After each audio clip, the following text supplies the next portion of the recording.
Fala galera, beleza? Vini novamente aqui para mais uma aula de odontologia e na aula de hoje nós vamos falar sobre esses importantíssimos materiais dentários utilizados que revolucionaram a odontologia há décadas e continuam para todas as áreas da odontologia.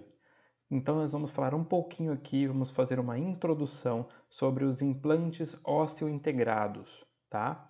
Então, como podem ver nestas imagens, são basicamente, um pino, um parafuso integrado num osso, por isso que é ósseo integrado. Você vai implantar uma coroa, uma peça protética em um local que não tem dente para repor ali a estética, a função daquele elemento dental que foi perdido. Bem, então para começar a aula, nós temos que falar o que são os implantes ósseo-integrados. Basicamente, eles são de titânio. É o material mais utilizado e foi o primeiro a ser utilizado lá por Brånemark, que descobriu este material tão importante na odontologia. Descobriu que não oxidava, formava uma película ao redor ali, não oxidava e poderia estar por muitos anos ali, biologicamente aceitável ao organismo em certas partes, A zircônia vem surgindo como um substituto do implante de titânio, justamente pelo fato de ser mais biotolerante ao organismo, tá? Ser menos agressivo e, consequentemente, reduzir as taxas de rejeições dos implantes. Então, como eu já falei, nós temos os implantes, que são estruturas de titânio ou zircônia biocompatíveis, que são inseridas em maxilomandíbula. Nós temos aqui a coroa dental, tá? A coroa é a parte visível do implante, aquela que substitui como se fosse um dente, Aquela que se assemelha a um dente, tá? E temos também o processo da osteointegração, que nós iremos falar à frente, que é o que? É uma fusão entre o implante e o osso, formando uma união estável, que é a osteointegração. Bem, e quais são os tipos de implantes que nós temos? Tem uma diversidade de implantes e de diferenças entre eles, Então nós temos implantes do tipo Cone Morse, do tipo hexágono externo, hexágono interno, mas a gente não vai aprofundar nisso nessa aula. Podemos fazer uma aula futura sobre isso especificamente. É só uma introdução acerca dos implantes, Então, cada um tem suas características e adaptam-se às necessidades de cada paciente. Nós temos três tipos, então. Implantes endóceos, que foram os primeiros a surgir e são os mais utilizados até hoje. 90% dos casos de implante, esses são utilizados, também chamado de implantes endosteais, que são aqueles que são inseridos diretamente no osso. Por isso que fala endóceos, que é dentro do osso. Vai ser inserido no osso, vai ter uma osteointegração e ali vai estar com maior estabilidade e longevidade, vai durar anos e anos a tendência, o intuito é que dure anos, décadas, Então este é o mais utilizado também pelo fato de ter maior estabilidade, é como se fosse parafusar um parafuso na parede, Então ele fica bem estável ali. Além destes, nós temos os subperiosteais. Os subperiosteais, eles são fixados na superfície do osso sem perfurar o osso, tá? Então é indicado para paciente que tem uma redução ali do nível ósseo, tá? Com altura óssea reduzida, insuficiente, que não querem passar por enxertos ósseos ou não podem passar por enxertos ósseos. Tem essas duas possibilidades. Então o paciente não pode passar por enxerto ósseo ou não quer passar por essa cirurgia mais complexa. Então opta-se por esse implante subperiosteal. Por quê? Porque ele não é endóceo, ele não é fixado dentro do osso, sem perfurar. Ele é sem perfurar o osso, ele é somente na superfície do osso, tá? Só que tudo tem uma desvantagem porque ele tem uma menor estabilidade em comparação ao implante endosteal, Justamente pelo fato dele não se perfurar, o osso não fixar tanto no osso, somente acima do mesmo. E por último nós temos os implantes zigomáticos, estes que estão cada vez mais tomando mercado, ultimamente, em casos complexos. Esses implantes zigomáticos, eles são fixados no osso zigomático, a nossa maçã do rosto, falando assim em linguagem popular. Em vez do osso maxilar ou do osso mandibular, esses implantes eles são fixados no zigomático, no nosso osso zigomático. Então, porque sempre vai ter bastante quantidade óssea nesse local.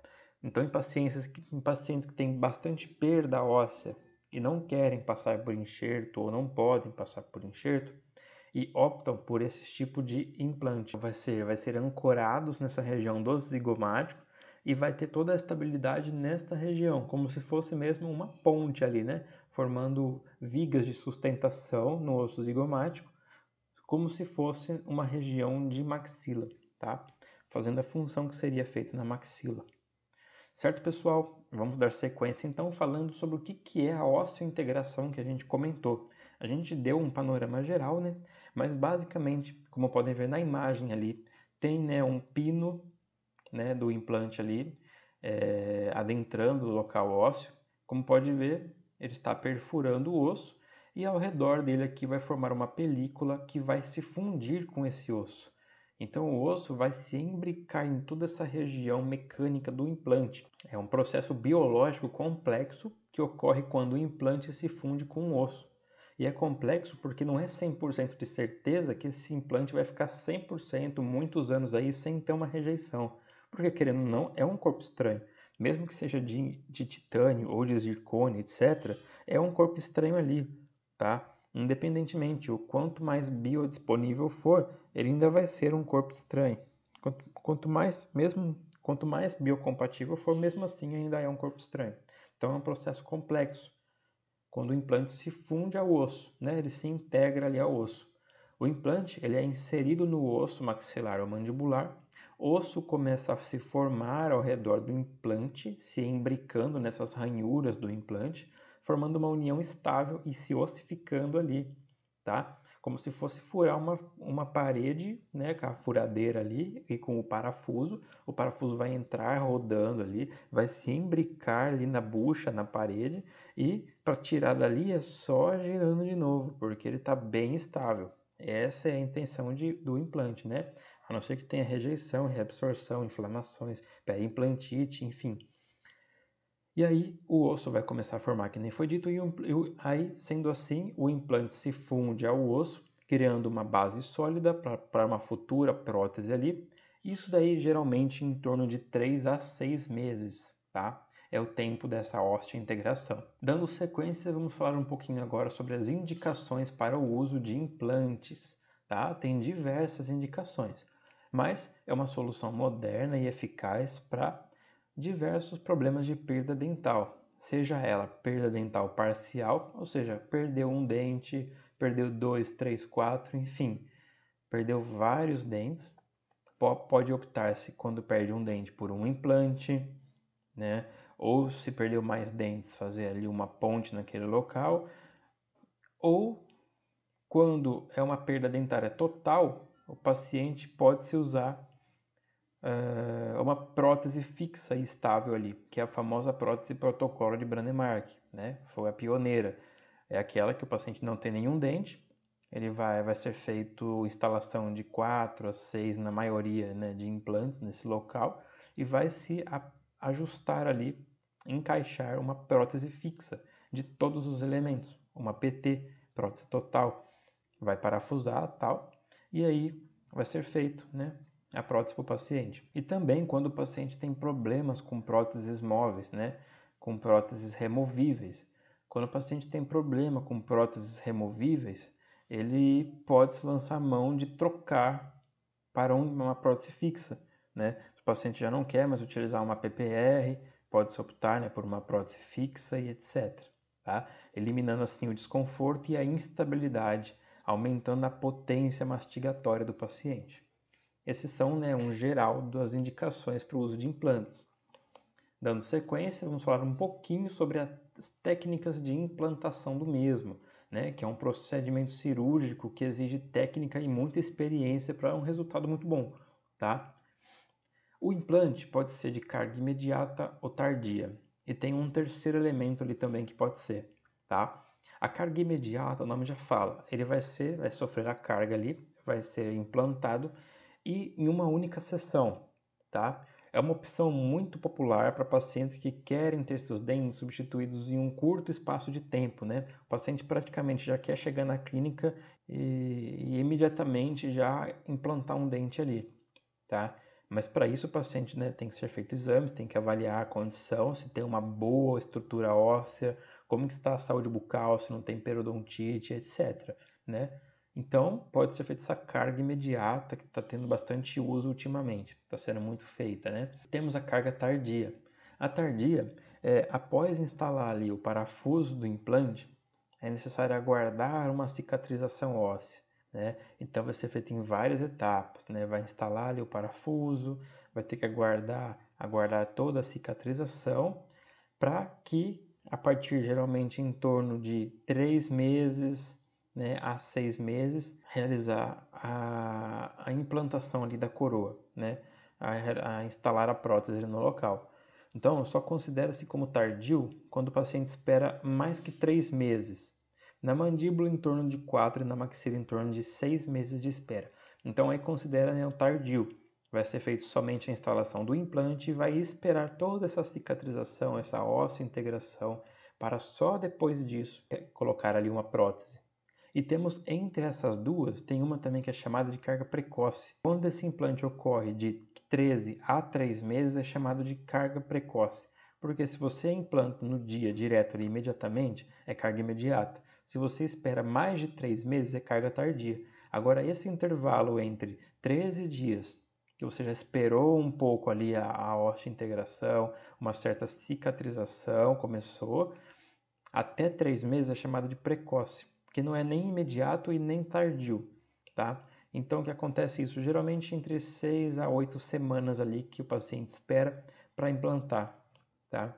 Por que acontece isso? Porque não ocorreu totalmente a cicatrização óssea, então o paciente não vai precisar ficar esperando 3 meses para implantar o implante, mas também não é na hora ali imediato, né? Já tem uma certa cicatrização gengival, cobertura do alvéolo do local, então é por isso que ele às vezes é utilizado também, porque ele é um meio termo ali. Além disso, a gente pode falar também dos implantes miniaturizados. Implantes miniaturizados estão cada vez mais sendo utilizados também aqui na área da odontologia e eles são bem menores do que os implantes tradicionais, tá? Eles são usados para pacientes que não têm certo espaço ali para ser utilizado um implante maior. Então a gente também tem que citar eles aqui, que também é um tipo, uma variação de implante dental. Bem, falado disso, a gente tem que falar então dos cuidados pós-implantação, né? Os cuidados pós a cirurgia da realização do implante. Após a cirurgia, é fundamental seguir as instruções do cirurgião dentista para garantir o sucesso do procedimento. Sendo assim, o paciente tem que manter uma higiene oral saudável, tá? Fazer sempre escovar de forma suave, não agressivo no local, usando fio dental, uma escovação leve. Evitar alimentos duros, quentes, mastigar com cuidado nos primeiros dias após a cirurgia ali, tá? Tomar os medicamentos que foram prescritos pelo cirurgião para controlar a dor e inflamação, ou seja, um anti-inflamatório, um analgésico. Em alguns casos que ocorreu na cirurgia, pode ser prescrito também um antibiótico, tá? E sempre está tendo assim, seu retorno agendado para estar acompanhando como que está o processo da cicatrização e dessa implantação, tá? O processo da óssea integração também. E por último, vamos falar então, para finalizar, das vantagens dos implantes ósseo integrados. Como já foi dito, né, eles tendem a substituir um dente perdido, ou seja, a função mastigatória, né, permite o paciente mastigar com maior conforto e segurança do que se estivesse sem o dente ali. A estética natural, né, restaura aquela aparência natural dos dentes perdidos, é bem similar a um dente. Ajuda o paciente na fala, tá, para uma fala mais clara, sem constrangimentos, e também na autoestima do paciente, que é muito importante, né? Aumenta a autoestima e a confiança do mesmo. Certo, pessoal? Então é isso, essas foram as referências que eu utilizei para fazer a aula. Espero que vocês tenham entendido e a gente se vê numa próxima aula. Um grande abraço e até mais.